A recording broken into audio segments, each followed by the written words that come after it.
Mobilidade, ciência, educação, inovação, saúde. Tudo que faz a diferença. Podcast Isso Que Importa. Olá, amigo ligado na Nova Onda FM. Está começando mais um episódio do podcast Isso Que Importa. E hoje o assunto é beleza, bem-estar, poderia até dizer saúde. Vamos falar sobre estética avançada. Para isso, nós recebemos aqui em nossos estúdios de podcast ela que é especialista na área, especialista em estética avançada, vai falar sobre como começou, sobre o trabalho que ela desenvolve hoje, inclusive na coordenação do curso superior do pós em estética avançada. Vamos falar com Jéssica Bourdion. Jéssica, seja bem-vinda à Nova Onda, seja bem-vinda ao nosso podcast. Obrigada, eu que agradeço aqui a oportunidade de poder estar conversando com vocês, falando um pouquinho dessa área maravilhosa que eu sou apaixonada. Jéssica, na abertura eu falei sobre beleza e falei sobre saúde. Eu estou errado em falar sobre isso? E eu explico para você por que da pergunta. Quando a pessoa se sente bem consigo mesma, isso influi muito na autoestima. Mexe com a questão da saúde também, né? Com certeza. Primeiro de tudo, a estética, ela estuda pele. Pele é um órgão, inclusive é o maior órgão do corpo humano. Em segundo lugar, para a própria pessoa que está se cuidando, é uma saúde física e mental, né? A gente costuma falar que a estética, ela vem numa área da saúde preventiva, onde você não tem uma doença e está querendo tratar, mas você está querendo prevenir ali um desconforto, né? Você quer melhorar sua autoestima, o bem-estar. Depois entra as questões patológicas mesmo, como um tratamento de acne. A acne é uma bactéria, a gente trata uma bactéria, né? Com limpeza de pele, alguns produtos que controlam a oleosidade. Então, também, nesse sentido, é saúde. Então, de todos os lados, de todas as maneiras, podemos falar que é saúde, sim. Porque muita gente poderia dizer isso, hoje nem tanto, né? Mas antigamente, tá cuidando da beleza, tá muito preocupado com a aparência. Não é só isso, né? Não é só a aparência. A estética, ela cuida do bem-estar da pessoa. Demais. Por exemplo, uma pessoa que tem melasma. Às vezes isso afeta tanto o convívio social que essa pessoa ela não tem vontade de sair de casa. Ela, às vezes, passa maquiagem e não consegue tampar aquele melasma, se sente triste. Ou em relação à acne mesmo nos adolescentes, é muito comum. Então, isso afeta demais a autoestima. Tem vários estudos mesmo falando do fator acne e autoestima nos adolescentes. E é engraçado que depois que a gente começa a cuidar desses pacientes, desses adolescentes, você vê uma transformação, assim, até na questão do social.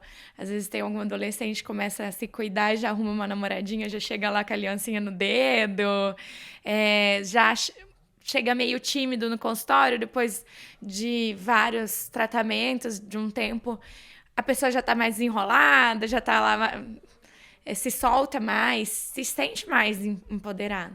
E na questão das pessoas mais, a gente fala maduras, a questão do envelhecimento também hoje preocupa e incomoda muito as pessoas, né?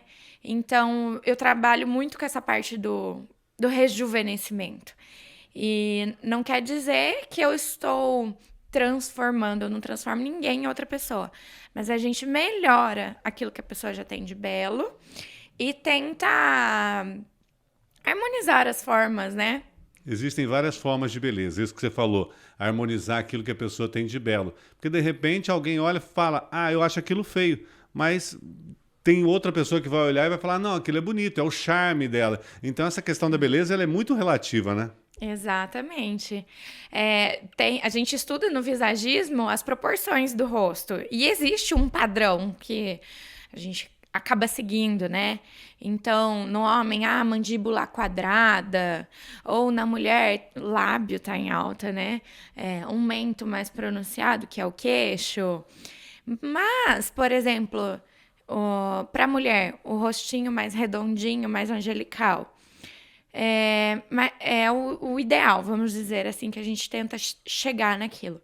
Porém, quando é uma mulher numa situação de liderança, de poder, ela pode colocar uma mandíbula quadrada. Angelina Jolie tem uma mandíbula super quadrada. E é extremamente bonito. Apesar de ser uma forma que a gente acaba trazendo mais pro masculino, também é uma forma que eu posso usar no feminino. Depende da personalidade dessa pessoa. Perfeito. Né? Jéssica, como é que você iniciou a sua carreira? Como é que surgiu o interesse em ir para a área da estética? Eu costumo falar que a estética me escolheu. Eu acabei entrando na área, assim, de sopetão, né? Meu sonho, adolescente, querendo entrar no mercado de trabalho, eu fazia entrevista para trabalhar em loja. E eu, graças a Deus, nunca fui contratada, porque eu era tímida.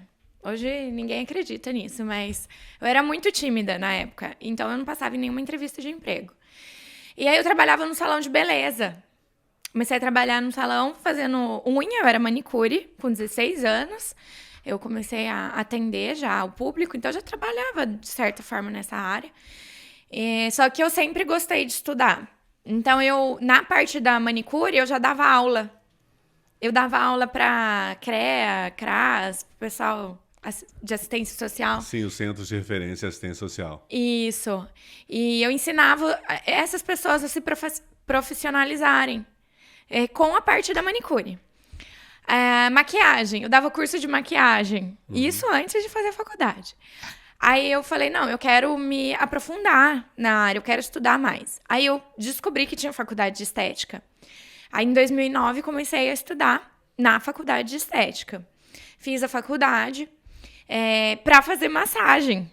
Então, hoje é uma das primeiras coisas que eu abri mão de fazer. Hoje eu tenho profissionais, colaboradores que fazem essa parte para mim. Você descobriu o mundo inteiro da estética depois. Você viu que não era só massagem. Não, então tinha um mundo novo ali, de coisas que nem eu sabia que existiam, né? Por isso que é interessante estudar. Você entra numa faculdade pensando que você vai fazer uma coisa, depois você descobre que existem outras possibilidades que você nem imaginava que poderia atuar. E na estética até hoje, foi assim comigo. É uma constante evolução. A cada ano que passa, se desenvolvem técnicas novas, produtos novos, equipamentos novos. Então, a gente está em constante evolução. Tem que estar antenada. Demais. Eu não paro de estudar nunca. E depois eu fiz uma pós-graduação em cosmetologia. Então, a gente se aprofunda nos cosméticos, que achei maravilhoso, uma área que eu gosto muito. Entender o que cada princípio ativo faz na pele. É uma mágica. Você estudar a química, estudar a fisiologia da pele, saber o que aquilo pode proporcionar no seu organismo, é maravilhoso. E depois eu fiz uma segunda especialização em estética avançada, onde entra essa parte de harmonização dos injetáveis e tudo mais, que é uma estética que precisa de mais conhecimento mesmo, né? E foram passinhos, né? A cada ano, a cada curso que eu finalizava, começava outro. Lá se foram 15 anos. 15 anos. 15 anos. Quais são hoje as principais tendências em tratamentos estéticos? Atualmente, hoje, 2024, porque esse andar seu aí de 15 anos, né? E na estética, 15 anos é um mundo, né? Porque a evolução ela acontece a cada semestre, a cada ano, surgem novos tratamentos, novas técnicas. Mas hoje, quais são as tendências atuais?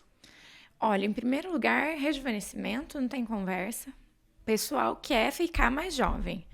Então, a gente tem que fazer... Eu falo que eu costumo passar o formol. Sem usar formol. Sem usar o formol. Então, a gente utiliza técnicas para estimular o colágeno, técnicas para repor a gordurinha que a pessoa perdeu, técnicas para harmonizar.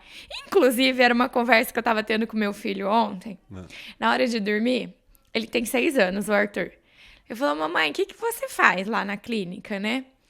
Aí eu falei, a mamãe costuma passar o ferro no rosto das pessoas. Tá meio amassadinho, você vai ali... Eu dou uma alisada ali, né?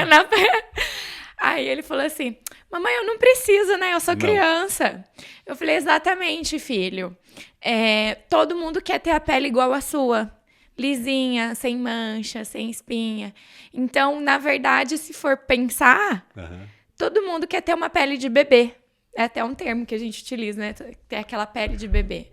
realmente é uma pele perfeita. Então, o Arthur, com 6 anos, não precisa desses tratamentos ainda. Ô, Jéssica, eu falei há pouco que você é coordenadora da pós-graduação em estética em uma faculdade aqui da região, é isso? Isso. Qual que é a importância da formação acadêmica para profissionais de estética? Não dá só para ser curioso na estética, aprender na internet, aprender ali no dia a dia. De repente a pessoa trabalha com um profissional e fica olhando. Não é possível isso, né? É importante a formação acadêmica? Conta para mim. Com certeza. E é uma tecla que eu bato muito em cima. Porque além de eu coordenar a pós-graduação lá de estética avançada Pode falar o nome? Pode. Da Faculdade Maria Imaculada, em Mogi Um Guaçu. abraço, pessoal. O que é a pós-graduação? É um título de especialização de pessoas que já são formadas na área da saúde. Então, quem pode fazer essa pós-graduação? Atualmente, o curso aceita enfermeiros, farmacêuticos, fisioterapeutas, esteticistas e biomédicos. São os 5 profissionais da saúde graduados, tá? Já finalizaram a graduação. Agora estão fazendo a pós em estética avançada. Isso, que querem atuar com a estética. Eles vão se especializar, vão entender o que é esse mundo da estética. Aí faz a pós-graduação, que são mais 2 anos de estudo, né? Vamos dizer assim, na medicina não tem a residência, então o médico é clínico geral, ele entende um pouco de tudo. Depois ele faz uma residência, que é o quê? Uma especialização no assunto. Então, a pós-graduação seria o quê? Uma especialização na estética. Então, esses profissionais da saúde já têm essa base de fisiologia, anatomia de organismo, né, no geral. E aí, eles vão fazer a pós-graduação para entender o que é a estética. Quais são os princípios ativos, quais são os equipamentos do mercado, como que atende o cliente, como que aplica isso nos clientes, né? Então, eu coordeno essa pós. Já dei aula na graduação por 4 anos, na graduação de estética lá também. E por conta de agenda, correria, aquela loucura. Tenho a clínica que eu administro também, tem vários colaboradores hoje. Então, a pós-graduação é aos finais de semana. Ocorre aos finais de semana. Não é um curso que precisa estar diariamente na faculdade. Aí, após, você conseguiu manter esse trabalho aí, de também passar o seu conhecimento, né? Sim, e é uma coisa que eu gosto muito. Uhum. Que, apesar da educação, sinceramente, eu fugia. Uhum. E aí, a hora que eu olhava, eu tava dando aula de novo. Sim. Porque é complicado você trabalhar de dia, administrar uma clínica, agenda, cliente, atender, e à noite dar aula e ainda ter família, né? Tem marido, tem filho e administrar tudo isso. Mas hoje eu consigo organizar e com a pós, sendo aos finais de semana, eu consigo ter esse equilíbrio maior. Eu acho interessante, eu tive a oportunidade de conhecer a Jéssica já há algum tempo e até mesmo quando ela vai fazer a publicidade, não é uma publicidade pura e simples do trabalho dela. Ela procura explicar aquilo que ela está fazendo. Parece que ela está ensinando para a pessoa. E isso é um diferencial, né? Porque você explicando até para o seu paciente ali, como se estivesse dando uma aulinha para ele, é claro que o marqueteiro não gosta, mas você dando uma aulinha ali para o paciente vai se sentir mais à vontade em deixar aquela profissional fazer aquilo que ela está dizendo que é o recomendável, é isso? Exatamente. O estudo também, ele gera confiança. Porque é diferente do cliente falar assim, eu quero fazer um botox. Aí fala, tá bom, vamos fazer. Tá bom, vai tirar a sua ruga. Uhum. E você chegar e falar assim, olha, a toxina botulínica, ela vai agir inibindo a comunicação muscular. E aí o músculo ele vai ficar relaxado. Eu achava, antes de estudar, que o músculo ficava contraído. E quando você aplica a toxina, ao contrário, ele relaxa o músculo. E aí quando você movimenta, o músculo não movimenta. E automaticamente a ruga some, parece uma mágica. E aí é assim que eu explico para o cliente. Que maravilha, tá vendo? Fica mais claro.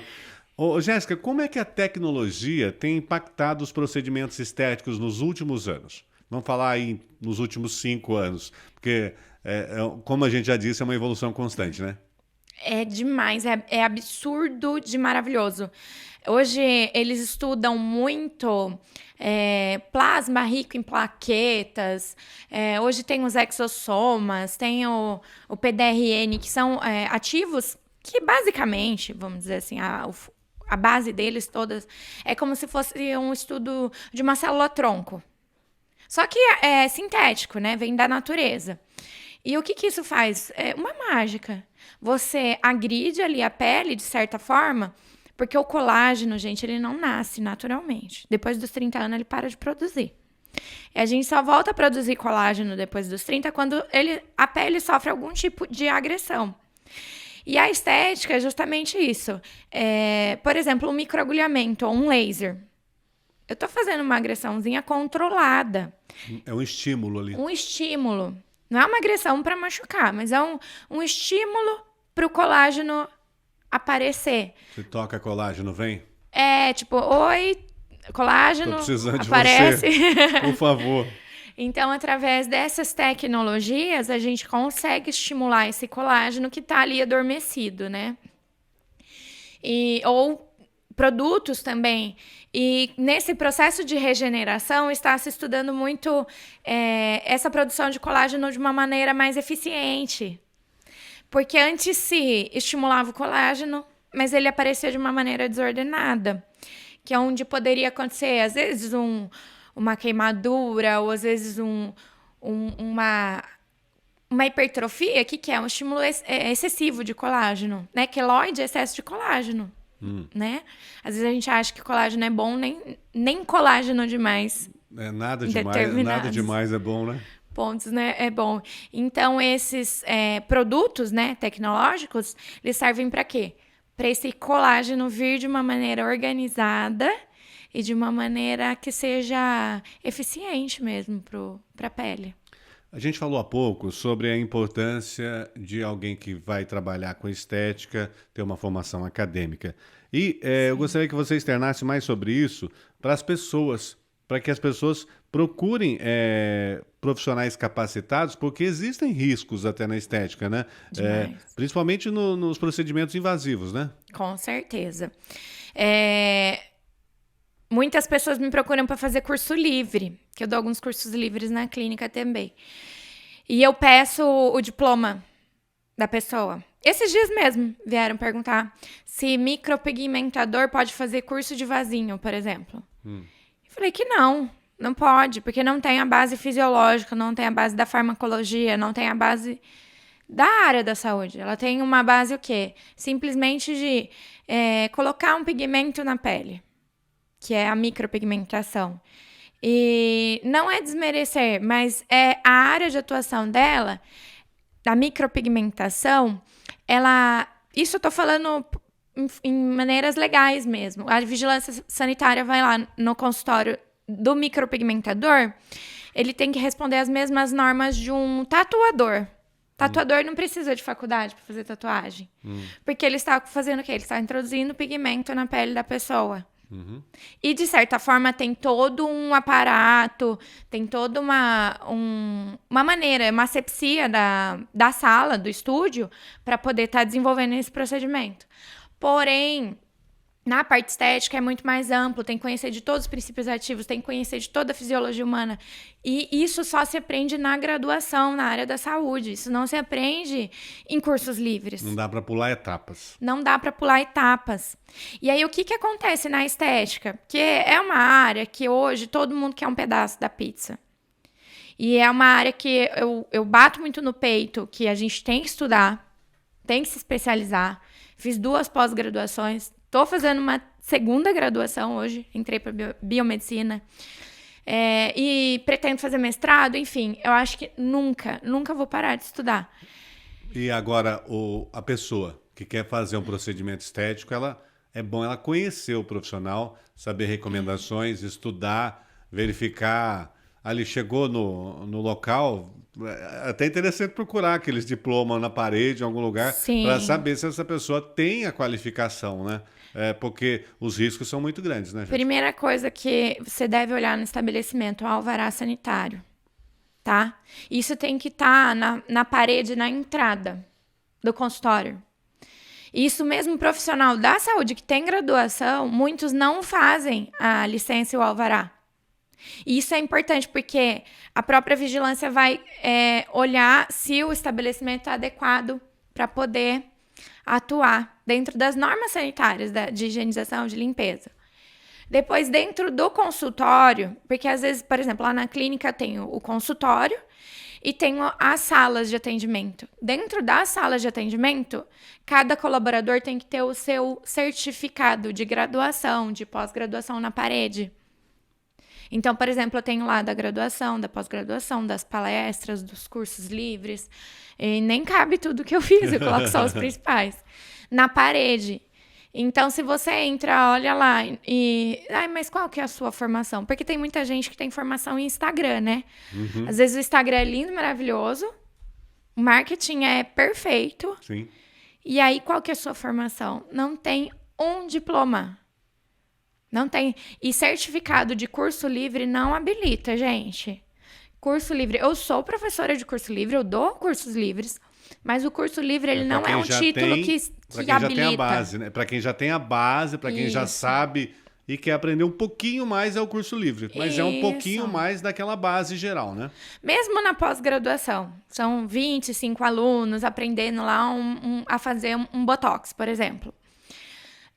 Mas tem muito aluno, muita gente aprendeu os pontos básicos, aprendeu como reconstitui a toxina e tal, beleza. O principal ele aprendeu ali. Mas ele quer aprofundar, ele ainda tem um pouco de medo de fazer a técnica, aí ele vai e faz o curso livre. Uhum. Que é o quê? É uma mentoria, na verdade. Uhum. Então, eu vou lá, eu fico só eu e o aluno, o paciente. Uhum. Eu vou mostrando pontinho, vou acompanhando a aplicação. Angula a agulha mais pra cá, aponta pra cima pra não correr o risco de descer. Detalhamento daquilo que normalmente ele já teria aprendido na faculdade. Na faculdade, ele já tem essa base, ele já aprendeu. Ele só vai dar aquela... Mas a parte prática mesmo, aperfeiçoada. Agora, eu não posso dar um curso livre para uma pessoa que não tem uma base nenhuma, não sabe nem onde que está o músculo frontal, por exemplo. Verdade. Então, tem que ter essa base mesmo, essa graduação. Jéssica, a gente está falando muito sobre a questão técnica realmente, sobre o que a estética pode fazer para a pessoa, mas às vezes o assunto muito técnico fica difícil de entender. A gente falou há pouco sobre a questão dos invasivos. Eu gostaria que você explicasse para a gente procedimentos invasivos e procedimentos injetáveis. Qual é a diferença? Quem pode fazer esses procedimentos? Existe uma diferença, né? Ele comentou invasivo. Na verdade, nós não fazemos procedimentos invasivos. O procedimento invasivo, ele é restrito ao médico, que entra no quê, gente? Cirurgia, procedimentos que atingem órgãos internos. Então, o invasivo é só médico que faz, tá? Os profissionais da saúde, esses que eu citei, que fazem a pós-graduação, nós podemos fazer procedimentos injetáveis, que aí não é restrito ao médico. Por exemplo, para levar uma injeção no bumbum, você vai lá, o farmacêutico, o enfermeiro pode dar uma injeção, não pode? Uhum. Então, ele é considerado um procedimento injetável. E aí, dentro da estética, essas injeções são com princípios ativos, né? Então, dependendo do medicamento, do que for injetado, precisa também da prescrição de um médico para poder ser aplicado. Então, entram as parcerias, né? O médico prescreve, o profissional da saúde aplica. Na questão estética, nós fazemos os injetáveis, nós não podemos fazer procedimentos invasivos. E aí entra aquela polêmica, o que é injetável, o que é invasivo. Então, cada conselho de cada profissão vai identificar o que é restrito ao médico, o que é restrito à área da saúde.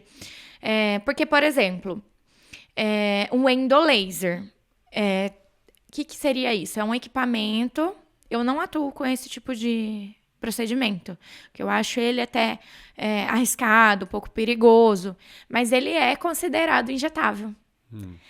E, na verdade, ele não aplica nada. Ele é um equipamento que entra com a cânula na gordura, aciona um pedal e ele queima essa gordurinha. Ele faz o quê? Um laser na gordura. Praticamente derrete a gordura, né? Então, ele foi liberado para os profissionais da saúde. Por quê? Porque ele atinge somente a gordura, que é a nível de subderme, não usa nenhum medicamento, é só um equipamento que é utilizado, e existe uma analgesia local ali que é liberado para esses profissionais. E mesmo assim é um procedimento de risco. Por quê?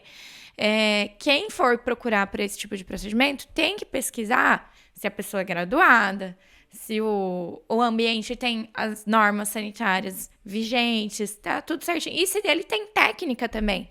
Porque às vezes a pessoa tem toda a parte legal, tem o conhecimento, tem a faculdade, e às vezes não tem a parte prática, às vezes não tem mão mesmo para fazer. Porque a estética é uma arte.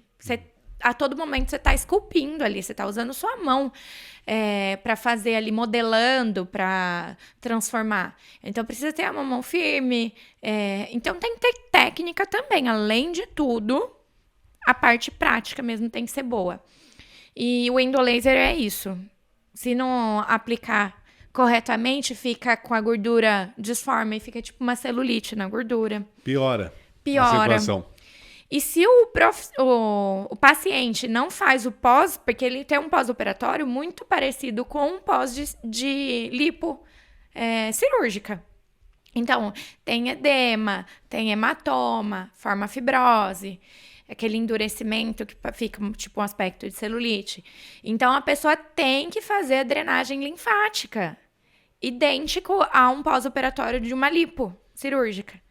E aí, o que acontece? Tem muito cliente que vai lá, faz o procedimento e não faz as 10 sessões de drenagem que são importantes no pós.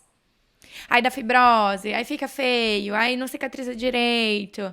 E aí o cliente vai reclamar pro profissional que não ficou bom. A gente vai falar sobre isso já já. Tem uma perguntinha especial aqui para falar sobre esse assunto. Mas você está falando sobre vários procedimentos. Falou sobre botox, falou sobre micropigmentação, até massagem entrou aí na parte estética, enfim. Quais são hoje os procedimentos mais procurados? Se você pudesse fazer aí um top 3, vamos. Quais são os procedimentos mais procurados? Tanto pelos homens quanto pelas mulheres. Gordura localizada. Hoje em dia ninguém quer ter gordurinha, mas assim, na verdade, todo mundo quer continuar comendo. Isso é um problema, né? O público do nutricionista não é o mesmo público que o meu, porque o público do nutricionista, ele, apesar que tem alguns, sim. Ele tá focado, ele sabe que ele vai precisar parar de comer. O do nutricionista, ele já... ele já tá regrado, consciente, já tá alinhado. O meu público é aquele público assim... eu quero perder essa gordurinha aqui, mas eu não quero emagrecer na balança. Eu quero continuar com o corpo que eu tenho, mas eu quero tirar essa gordurinha das costas, por exemplo. Sim. E quero continuar meus hábitos de vida desregrados. Então, o número 1 é a gordura localizada. A gordura localizada, em primeiro lugar. Tanto homem quanto mulher. Em segundo, o rejuvenescimento. Aí, no rejuvenescimento, entram várias técnicas. Entra a toxina botulínica, entra preenchimento, entra o bioestimulador de colágeno. Aí, a gente faz um protocolo combinado. E também tem o laser Lavian, que eu amo de paixão. Laser Lavian? Isso. O laser Lavian, ele é um laser que tem a mais rápida recuperação do mercado. É o menor downtime, a gente fala, né? Então, antigamente tinha uns lasers que ficavam com o rosto vermelho, inchado, uma semana, né? Desse tamanho. A pessoa fazia laser, todo mundo sabia que ela fez, né? E o Lavian, ele vem como uma tecnologia para recuperação rápida, onde você pode fazer o laser hoje e pode voltar a trabalhar amanhã. O rosto não fica tão inchado. Entendi. Porque ele não atinge camadas tão profundas, Qual ele age mais na superfície. Clareamento, poros abertos e linhas finas. Então, ele dá aquele efeito de BB Glow. Aquele efeito do filtro que agora o Instagram vai tirar. Então, para quem ainda quer continuar com a pele de filtro, vai fazer o Lavian lá. O Instagram vai tirar à força, né? Tá sendo obrigado a tirar esse filtro aí. Agora chegou aquela pergunta que eu queria fazer para você. Como é que você lida com algumas expectativas irreais de alguns clientes que procuram você? Porque a gente sabe que você é uma profissional gabaritada, etc. e tal, tem todo um currículo aí. Mas você ainda não é aquela fada dos contos de fada, né? Que, vira Cinderela. Como é que você se lida com isso? Às vezes a gente faz uns milagres, viu? Hoje, atualmente, consigo fazer algumas transformações maravilhosas. Mas, realmente, tem pessoas que chegam com algumas expectativas que não têm condições. E eu demito o cliente, tá? Meus clientes sabem. Quem é meu cliente sabe, pode confirmar aí embaixo. Não aí nos viaja na comentários. maionese com a Jéssica, senão ela demite o cliente. Demito o cliente. Eu falo assim, olha, eu poderia ser mais vendedora. Poderia falar assim, olha, faz isso, faz aquilo, que meu orçamento ia lá em cima. Mas eu tenho que ver, em primeiro lugar, qual a necessidade desse cliente. E eu avalio como um todo. Eu vou falar de um caso, eu não vou falar o nome da pessoa, mas a pessoa sabe. Inclusive, eu atendi ela ontem, que eu tenho o maior carinho. Faz mais de 5 anos que eu atendo ela, ela conhece eu desde o começo da minha carreira e eu acompanhei todo o processo de evolução. E eu acho que ela é um bom exemplo, eu acho que ela ficaria feliz de eu estar contando a história dela aqui. Ela foi mãe de gêmeos, teve uma diástase é aquela barriga, quando o músculo do abdômen abre, então deu estria, deu uma flacidez abdominal. Aí ela me procurou para fazer o pós-operatório da abdominoplastia dela, foi quando ela começou a se cuidar. E aí, nesse processo todo, depois ela começou a cuidar do rosto. Ela era fumante, a cicatriz dela não fechava por conta do cigarro, que é um agravante aí, gente. O cigarro, ele atrapalha muito. Qualquer tipo de procedimento precisa de cicatrização. E aí, de tanto encher o saco dela, ela parou de fumar. Depois da cirurgia, ela parou de fumar. Então, foi assim, foi maravilhoso. Eu fiquei muito feliz dela conseguir parar, porque eu sei que é difícil. E hoje ela cuida muito da pele. Ela fez uma cirurgia na pálpebra e ela não gostou do resultado. Mas a cirurgia da pálpebra não foi mal feita. O médico fez e fez corretamente. Só que o que acontecia? Ela tinha uma força muscular muito grande aqui. E eu tenho isso também. Quando a gente sorri, fecha o olho. O que o músculo faz? Ele vai e fecha aqui. E aí, então, ela tirou o excesso de pele. O médico fez, bem feito esse procedimento. Tirou a pele que tinha que ter tirado. Só que ela continuou com o olhar caído.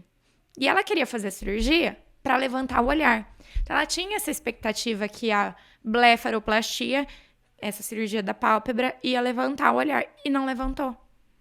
E aí, ela pagou, ela fez um procedimento cirúrgico e ela não ficou contente. Mas eu não vou lá falar, o médico fez errado, porque ele não fez. Ele fez o papel dele bem feito. Mas o que acontecia? Ela tinha uma força muscular. O que eu fiz? Eu fiz uma toxina botulínica ali. Apliquei um pouco de botox para relaxar o músculo. E aí, a hora que ela sorria, o músculo não fechava o olho dela. Ela queria colocar fio para esticar a sobrancelha. Aí fizemos um pouco de jato de plasma também, que é um outro procedimento que tira as ruguinhas aqui. Então, eu só melhorei um pouco a flacidez aqui e apliquei o botox para relaxar o músculo. Só. Ela queria pôr fio em tudo que eu tenho jeito. Ela queria todos os procedimentos que pudesse levantar o olho dela. A pessoa vai na internet e coloca lá como levantar o olhar. Deve aparecer umas 10 opções no Isso. Google. E aí ela quer, por conta própria, às vezes, decidir o que é melhor fazer. De repente, encontra um profissional. O profissional fala, você quer fazer isso? Quero. E aí não dá certo, a culpa não é do profissional. Ficou e a gente claro tem que você essa disse. ética, né? Tanto que de não falar mal, porque o médico fez o papel dele, bem feito. E também, se eu quisesse colocar fio nela, eu ia ganhar mais.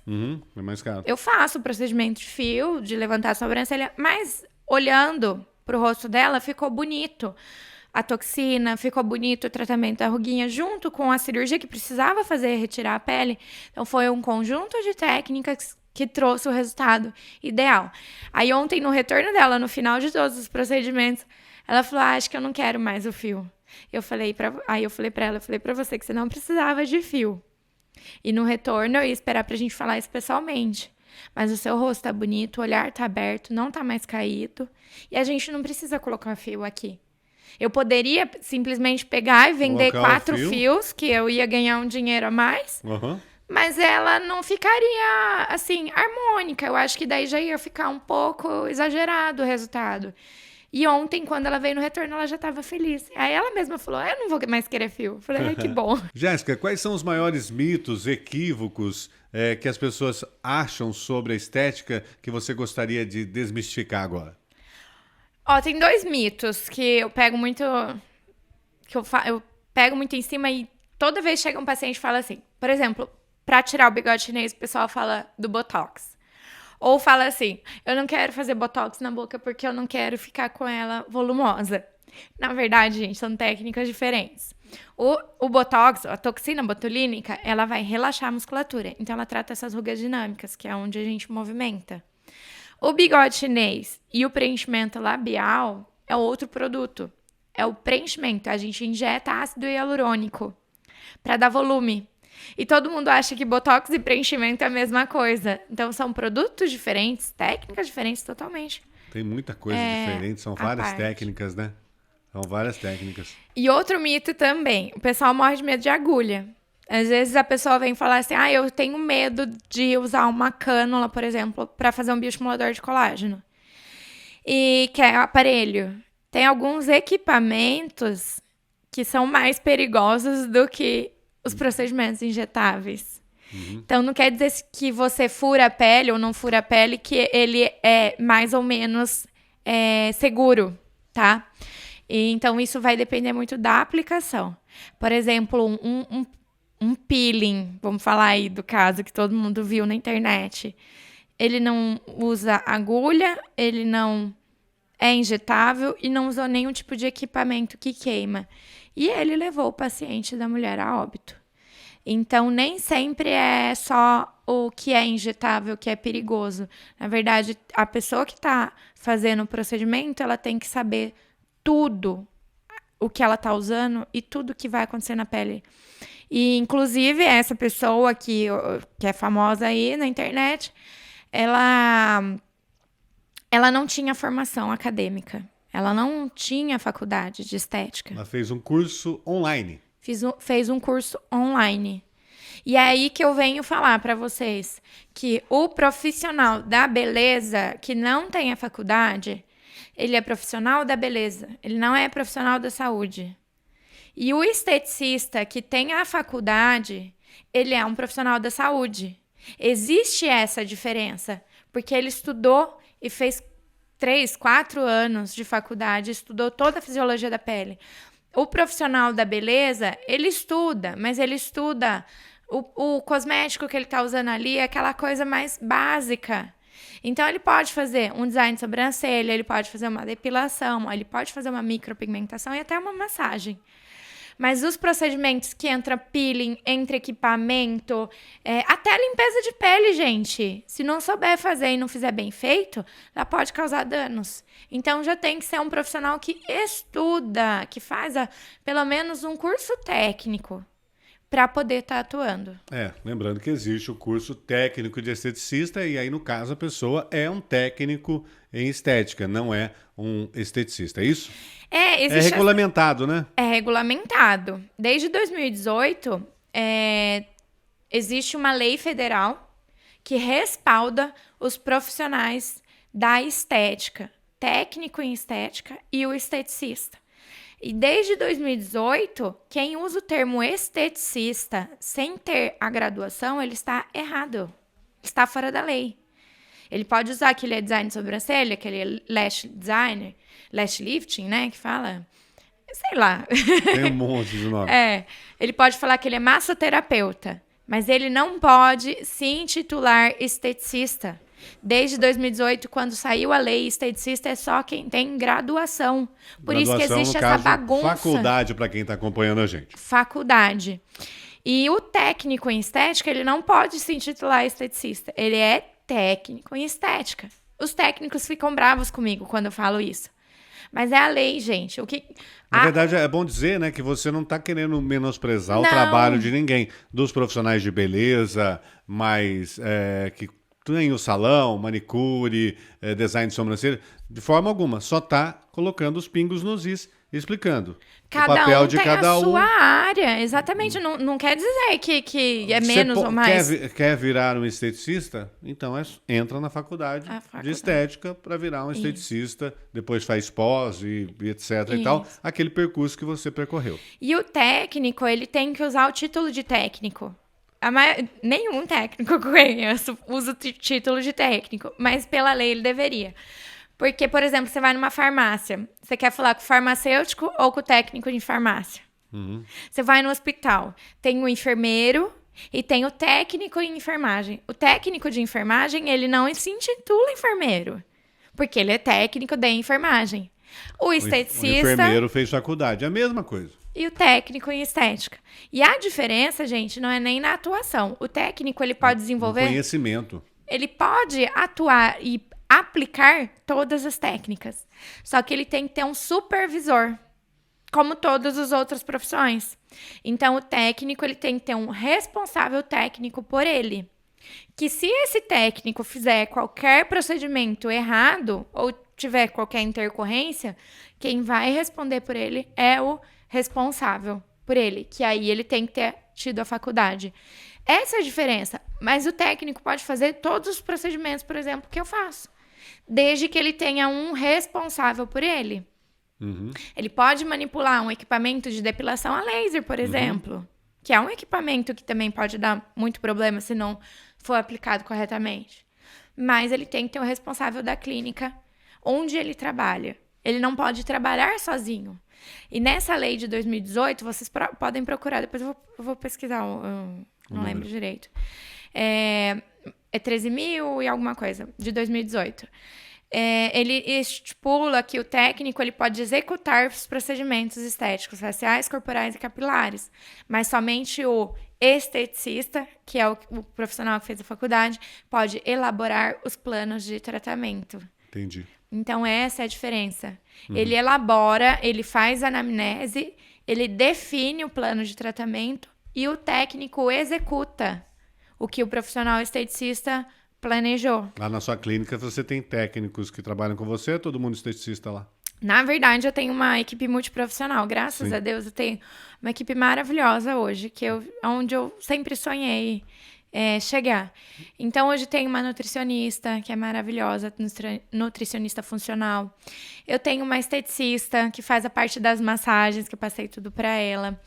Eu tenho agora uma parceira, atualmente entrou uma enfermeira comigo, que também me auxilia nesses procedimentos injetáveis aí para elaborar. É um centro completo. Jéssica, para fechar, a gente falou agora há pouco do Instagram, do filtro do Instagram. Como é que você vê o papel das redes sociais na promoção dos padrões de beleza? A pessoa vê ali o filtro do Instagram ou os outros filtros e chega lá. Qual é o papel que ele desenvolve para o padrão de beleza atual?